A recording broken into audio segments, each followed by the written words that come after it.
অবৈধ স্লিপার বাস বন্ধ না করে সুস্পষ্ট নীতিমালা চেয়ে বিক্ষোভ করেছে মালিক সমিতি।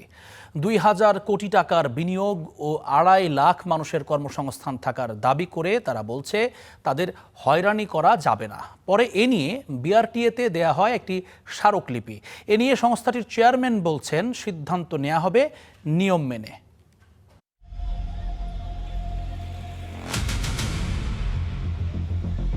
সড়কে চলমান স্লিপার বাস যেন চলন্ত কফিন। স্টার নিউজের এই অনুসন্ধানী প্রতিবেদনে দেখা যায় সাধারণ বাস হিসেবে নিবন্ধিত পরে পরিবর্তন করা হয়েছে কাঠামো। কোথাও ফিটনেসের মেয়াদ শেষ, নেই বৈধ রুট পারমিট। এমন ৮০০রও বেশি স্লিপার বাস চলছে সড়কে। এর পরপরই নড়ে চড়ে বসে প্রশাসন।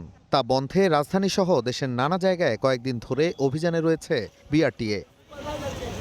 তবে স্লিপার বাসের বৈধতা ও নিরাপত্তা নিয়ে প্রশ্ন, পরপরই পাল্টা অবস্থান মালিকদের। রোববার দুপুরে বিআরটিএ কার্যালয়ের সামনে হয়েছে বিক্ষোভ। তাদের দাবি স্লিপার বাস বন্ধ নয়, পরিচালনায় করতে হবে নীতিমালা। এত বছর বন্ধ করেন নাই, এখন আপনার হঠাৎ করে বন্ধ করলে আমাদের ফ্যামিলি নিয়ে আমরা কোথায় দাঁড়াবো? আমাদের দাবি এটাই, বন্ধ না করে যে কোনো একটা সমাধানে আসা যাক। আমরা চাচ্ছি যে স্লিপার বাস সরকারি একটা নীতিমালার মাধ্যমে এটা বৈধ থাকবে।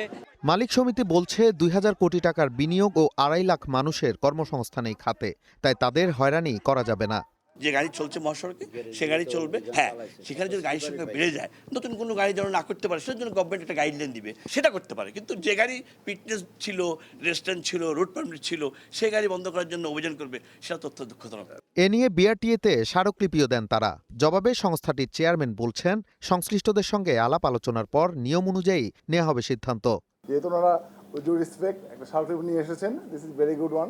তাদের কথা থাকতেই পারে, বাংলাদেশের যে কোনো নাগরিকের যে কোনো কথা থাকতে পারে, তাদের বক্তব্য থাকতে পারে। আমরা সেটা তাদেরকে বসে শুনবো, শুনে আমরা আইন অনুযায়ী ব্যবস্থা নেব ইনশাআল্লাহ। এদিকে অবকাঠামো ও প্রযুক্তিগত ত্রুটির কারণে সড়কে মাঝে মধ্যেই দুর্ঘটনার মুখে পড়ছে অবৈধ এই sleeper bus. Nazmul Hasan, star news, Dhaka.